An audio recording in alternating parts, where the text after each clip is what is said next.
Bienvenue et suivez-moi en tant que Motorola Moto G87 et aujourd'hui je vais vous montrer comment capturer une capture d'écran sur cet appareil.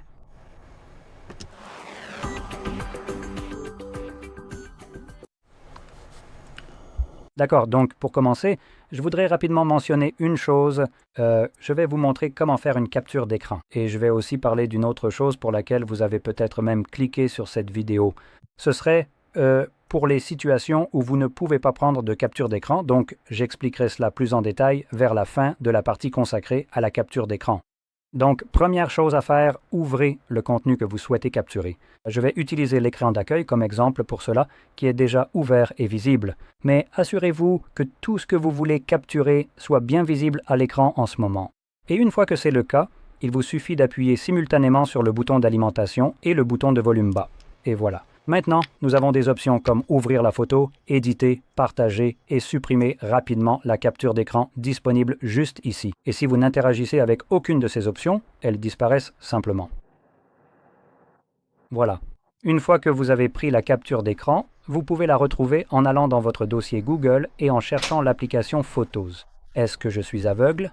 Ce n'est pas ici, je suppose, c'est ici et à partir d'ici. Non, je ne vais pas faire la mise à jour. Nous pouvons naviguer vers les collections et dans les collections, tout en bas, vous trouverez l'album des captures d'écran et dans cet album, vous trouverez uniquement, à proprement parler, les captures d'écran et littéralement rien d'autre. Voici donc une capture que j'ai prise il y a juste un instant. Mais pour revenir à ce que je disais, il y a cette fonctionnalité sur Android, je crois que cela s'appelle affichage par-dessus d'autres applications. Peu importe comment cela s'appelle, ce n'est pas vraiment important. Ce qui compte, c'est ce que ça fait. C'est-à-dire que cela empêche les applications ou vous empêche de prendre des captures d'écran et aussi des enregistrements d'écran dans certaines applications. Celles qui choisissent de désactiver cette fonction, et c'est conçu pour protéger la vie privée et la sécurité de l'utilisateur. C'est pourquoi les applications ont la possibilité de désactiver cela, et c'est probablement dans les applications bancaires que vous rencontrerez cela le plus souvent. Donc, comme je le disais, il est probable que vous ayez cliqué sur cette vidéo à cause de cela. Lorsque vous essayez de faire une capture d'écran, par exemple dans votre application bancaire, d'une confirmation de paiement que vous venez d'effectuer, et vous n'y arrivez tout simplement pas.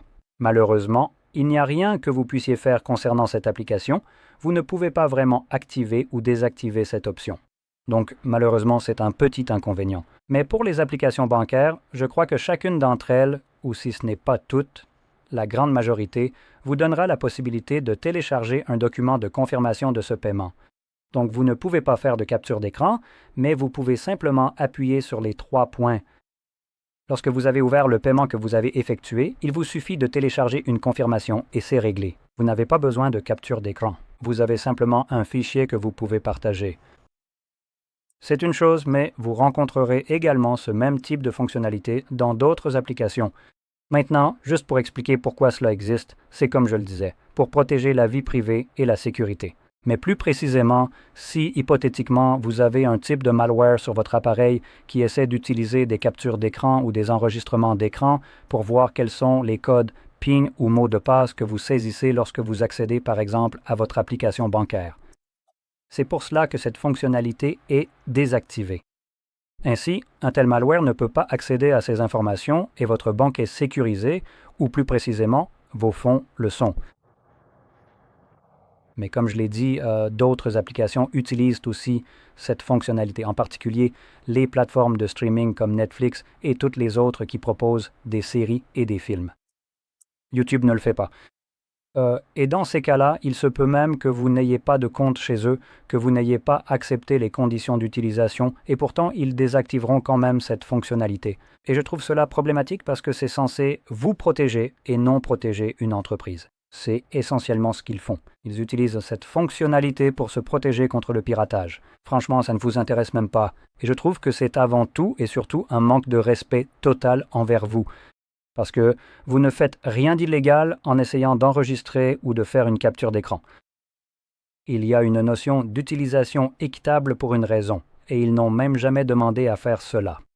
Une autorisation pour faire ça, je vais vous montrer comment vous pouvez quand même capturer une capture d'écran ou un enregistrement d'écran d'une série ou d'un film que vous auriez voulu garder, parce qu'il y a un moment drôle dedans, ou peu importe la raison, ça ne me regarde pas.